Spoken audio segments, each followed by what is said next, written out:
We've been looking at the story of Jesus as it's told in Luke's gospel. It begins with the arrival of an unlikely king born in poor, humble circumstances. Then we saw Jesus as a teacher and prophet. He went throughout Israel calling people to a radical way of life, where enemies become friends, the poor are cared for, where people find forgiveness for their failures. He went from town to town inviting people to follow him and live under God's reign in this upside-down way. And he did many signs and wonders, so many Israelites began to hope that he would rescue Israel from the Romans and set up a new kingdom of peace and justice. In short, that he would bring the kingdom of God.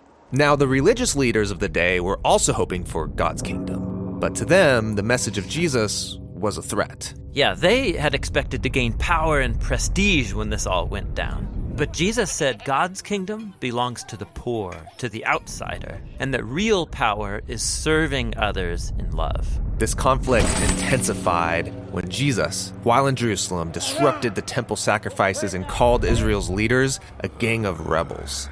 So they arrested Jesus, and they had him accused before the Roman authorities of being a rebel king. He was handed over for execution, even though he was innocent. Then he was taken outside the city and put to death on false charges. This brings us to the final section of the Gospel of Luke.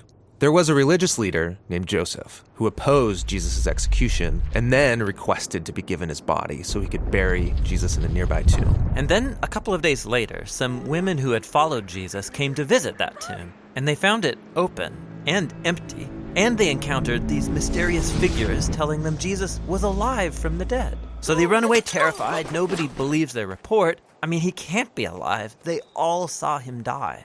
Now, just outside of Jerusalem, a pair of Jesus' followers were leaving the city, traveling on a road to a town called Emmaus, and they were sad and confused about everything that had happened. Then Jesus shows up, walking alongside them, but they don't know it's him. Yeah, that's weird. Why couldn't they recognize him? Yeah, it's an odd but really significant image for Luke.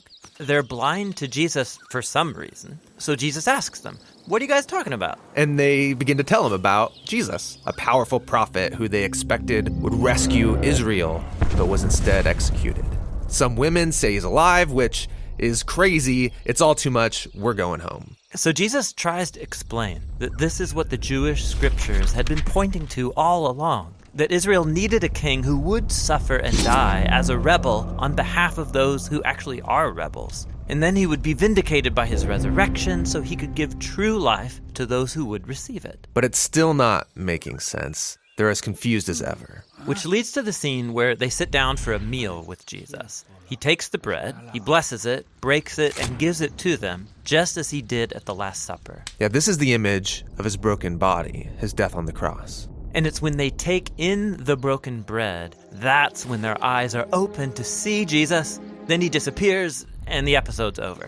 So this is a story about how it's hard to see Jesus for who he really is. Yes, this is brilliant. I mean, how could God's royal power and love be revealed through this man's shameful execution? How could a humble man become the king of the world through weakness and self-sacrifice? It's very hard to see.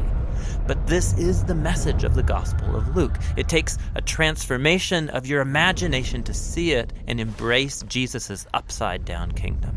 The Gospel of Luke ends with Jesus and all of his disciples together over another meal. And everyone's freaking out about his resurrected body.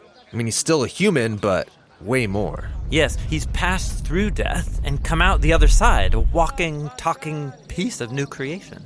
And then Jesus tells them that he's going to give them the same divine power that sustained him, so they can go out and share the good news of God's kingdom with other people. After this, Luke tells us that Jesus was taken up into heaven, which is a cool exit and all, but why disappear into the sky? So in the Old Testament, the skies are the place of God's throne. They're above everything. So this is Luke's way of showing that Jesus has been enthroned as the divine king of the whole world. His followers stay in Jerusalem, worshiping God and Jesus, waiting for this new power, and this is where the gospel ends. Now, Luke is going to write about how they receive this power and take the news out into the world, and that's what his second volume, the book of Acts, is all about.